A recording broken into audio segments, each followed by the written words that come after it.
Ini paling sulit. Dulu pun abad pertama Hijriah, Sayyidina Ali yang jelas-jelas orang remaja yang pertama kali masuk Islam, yang sudah dipastikan masuk surga, sudah pasti masuk surga, itu diberitahu bahwa kamu pasti masuk surga, yang sudah jelas menantunya Rasulullah dikafirkan dan dibunuh ketika akan ngimami sholat subuh. Yang membunuh siapa? Bukan orang Kristen, bukan orang Yahudi, orang Islam yang hafal Quran, setiap malam tahajud dan setiap hari puasa. Qaimul lail, shaimun nahar, hafizul Quran. Namanya Abdurrahman bin Muljam At-Tamimi. Kenapa dia bunuh Sayyidina Ali? Karena Ali kafir menurut dia. Kafirnya di mana? Ali itu kalau ada memecahkan masalah, musyawarah, ikut pendapat orang, minta pendapat orang. Berarti Ali tidak menjalankan hukum Al-Quran, tapi hukum hasil musyawarah, akalnya manusia lah. Kalau demikian, ayatnya bunyi, ada ayat berbunyi, wa man lam yahkum bima anzalallahu faulaika humul kafirun. Barang siapa tidak menjalankan hukum Allah kafir, maka Ali kafir. Karena Ali tidak menjalankan hukum Allah, menjalankan hukum pendapat manusia, maka Ali halal darahnya, harus dibunuh. Sejak dulu itu. Nah, artinya apa? Kalau ideologi sulit untuk dihilangkan. Yang kita antisipasi ini remaja-remaja yang belum betul-betul masuk ke wilayah radikalisme, tapi kita khawatirkan karena pengaruh medsos atau pengaruh penceramah atau lain-lain, atau buku juga, brosur-brosur yang kita jaga mereka. Dan itu masih bisa diluruskan. Masih bisa. Baik, kita berikan pemahaman Islam yang benar.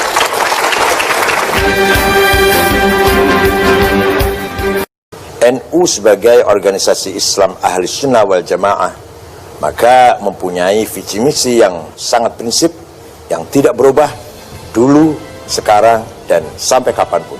Yaitu prinsipnya adalah Islam yang tawassut moderat, tasamuh toleran. Cita-citanya ingin perkuat 3 persaudaraan, ukhuwah Islamiyah, persaudaraan sama umat Islam, ukhuwah wataniyah, persaudaraan sama sebangsa tanah air, puncaknya ukhuwah insaniyah, persaudaraan sama umat manusia. Tidak akan bergeser dari prinsip itu. Tidak harlah muslimat NU. Pak Kiai sempat mengatakan NU harus menang. Ini menang dalam arti apa sih, Bang? Waktu itu saya mengutip firman Allah, wa kadzalika ja'alnakum ummatan wasata litakunu syuhada 'alan nas. Saya jadikan kamu sekalian umat Islam, umat yang berat, yang keren, yang berwibawa, agar berperan di tengah-tengah masyarakat. Peran apa? Syuhudan dinian, peran agama. Syuhudan thaqawiyan, peran peradaban. Syuhudan hadariyan, peran kemajuan-kemajuan. Syuhudan madaniyan, istimaiyan, sosial. Dan syuhudan siasian, peran politik. Jadi saya bicara umum sekali itu. Sudah saatnya NU bukan lagi dipandang sebagai pinggiran. Berkaca pada suasana saat ini, mungkin kita bisa lihat ada situasi yang seakan terpecah. Ada kedua belah pihak yang terjebak dalam politisasi agama. Nah, itu. Tanggapan Anda seperti apa, Pak? Itu yang saya sedih ya. Baru kali ini barangkali ada suasana memasuki pilihan umum atau pilpres dengan menonjolkan isu agama. Ini khotir jiddan, very very dangerous.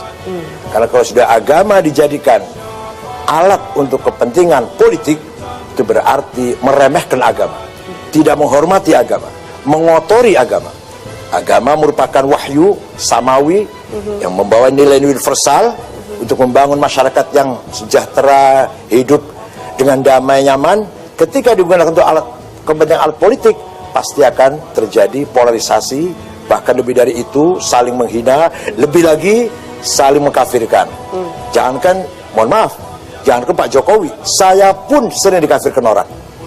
Anda sering Ketua dikafirkan? Umum PBNU yang ngurus pesantren, ngurus madrasah, 13.000 madrasah, 22.000 pesantren, dianggap sesat, kafir. Siapa yang berani bilang Anda itu kafir? Ada. Tapi bagaimana Anda merespon? Likaila ta'saw ala ma fatakum wa la tafrahu bima atakum. Saya mendapatkan caci maki, tidak pernah minder. Dan saya mendapatkan pujian tidak pernah sombong. Oke, ya, saya ingin tanya lebih jauh Pak Kiai, tanggapan Anda soal radikalisme hari ini. Kita tarik ke sejarah dulu ya. Ada sahabat Nabi namanya Al-Hasin Al-Khazraji di Madinah. Mempunyai anak tidak mau masuk Islam. Dirayu, diajak, tetap menolak. Akhirnya si bapak itu ngancam, kalau kamu tidak mau masuk Islam, saya bunuh kamu. Ini bapak ngancam anak. Langsung Allah menurunkan ayat Quran kepada Nabi Muhammad, la ikraha fiddin. Tidak boleh ada kekerasan, teror, intimidasi dalam masalah agama. Itu ayah terhadap anak. Apalagi nggak ada hubungan famili, bukan ayah kepada anak, bukan paman kepada keponakan. Maka Al-Quran lebih lagi menegaskan, waman adlamu mimman iftara 'ala Allahil kadhiba wa huwa yad'a ilal Islam. Yang paling zalim adalah ketika seorang melakukan kejahatan kriminal dengan atas nama Islam. Itu yang paling zalim. Puncaknya kezaliman. Jadi sebenarnya Islam sendiri agama yang anti radikalisme, anti ekstremisme. Islam itu sendiri. Tapi capnya seakan-akan mengarah ke sana. Atau jangan-jangan yang mengatakan Anda kafir itu justru yang radikal-radikal itu, Pak? Ya, ya pasti dong, terus ya pasti itu yang mengatakan. Nah, situasi di Timur Tengah dengan Arab Springnya itu yang belum tentu arahnya kemana. Di Afghanistan sudah 40 tahun, padahal 100% Muslim, 99% Sunni, 1% Syiah. Di Irak sudah 1,5 juta orang nyawa menghilang, nggak jelas siapa, untuk apa tujuannya. Di Suriah sudah 500.000, di Yaman, di Libya, Mesir pun belum selesai. Itulah kenyataan yang di sana seperti itu.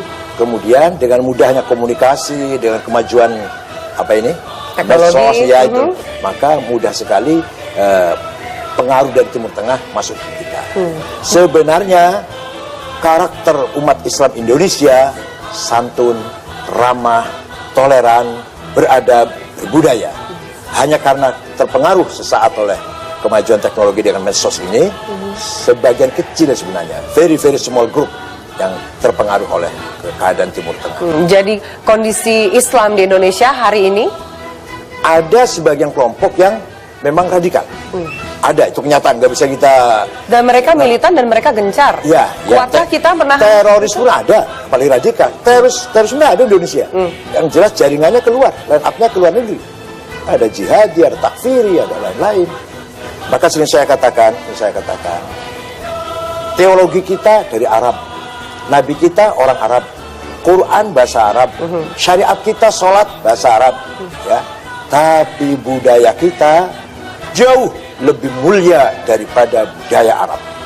Makanya seperti Gus Dur, Gus Mustafa Bisri, Pak Qura Shihab, Pak Agil Munawar, ya jelek-jeleknya saya lah. Pulang dari Arab, saya di Arab 13 tahun setengah. Yang saya bawa ilmu pengetahuan, bukan budaya. Tidak melunturkan keindonesiaan Anda. Karena saya bangga, bersyukur bahwa budaya kita jauh lebih mulia daripada budaya Arab. Kan dikhawatirkan